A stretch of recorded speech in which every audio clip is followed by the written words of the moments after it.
The Alfa Romeo Giulia is pretty much our daily car. It's a four-door sedan, so it's pretty practical to use on the daily. But we love sports cars, so that's why we have the Corvette C8, we have the Corvette C6 out there, and we have a Tesla Model 3. Recently though, we decided it looked a little bit too plain, so we added some design on it, and I think it looks pretty cool. Let us know what you think in the comments below. Alice loves it. She was the one that went with the design, and although it looks better, she noted that it still doesn't look as sporty as the Quadrifoglio trim. So we're on a mission to make the bumper a little bit more aggressive, and this is just with the base model. Technically it's a base model sport, but still the base model with the bumpers and everything. So we went on Amazon and we found these carbon fiber canards. Don't they look pretty sick? Like little knives at the end. So there's two of them, one for each side. There's the left and the right one, and all it's doing is 3M'ing to the car. I don't know if 3M'ing is a word, but now it is. On each side, it pretty much goes under the headlight. If you have a toe ring, it goes under that as well, and it just sits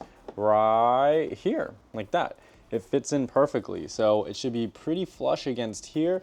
It's gonna have a little bit of a gap on the side, but I think that's great for the dimension of it. I can't believe it's staying right now, but this is what it's going to look like. I think it's super sick. I think it's super sick because it gives it dimension along the top and okay, let's just go ahead and put it on. To hold it secure, there's 3M at the bottom and there's two strips of 3M at the top. The bottom piece is going to tack somewhere along here, and the top ones are just going to run underneath here. Before you apply it, you wanna make sure you spray the area with some isopropyl alcohol and then wipe it with a microfiber.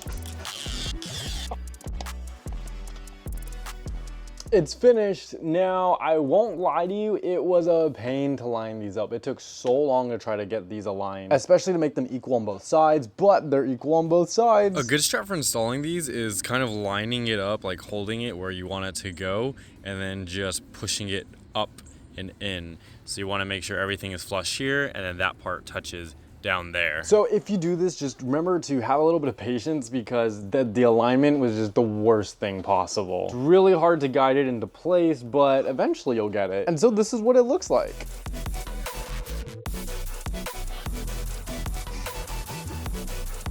After they're installed, they're gonna sit nicely down here, and then they're gonna go across here. You shouldn't see any or at least too much 3M tape along the top. If so, you're gonna wanna push it back more. And then if we take a look at this side, it is the same. So you're not really seeing any 3M tape on the top. That means it's pushed back enough. And then this part needs to sit against this part right here, and it's just taped down to there. So that's pretty much it. That is our Alfa Romeo Giulia. That is it updated. I think it looks great. Alice thinks it looks great. Let us know what you think in the comments below, and drop some recommendations for what we should do next to this car.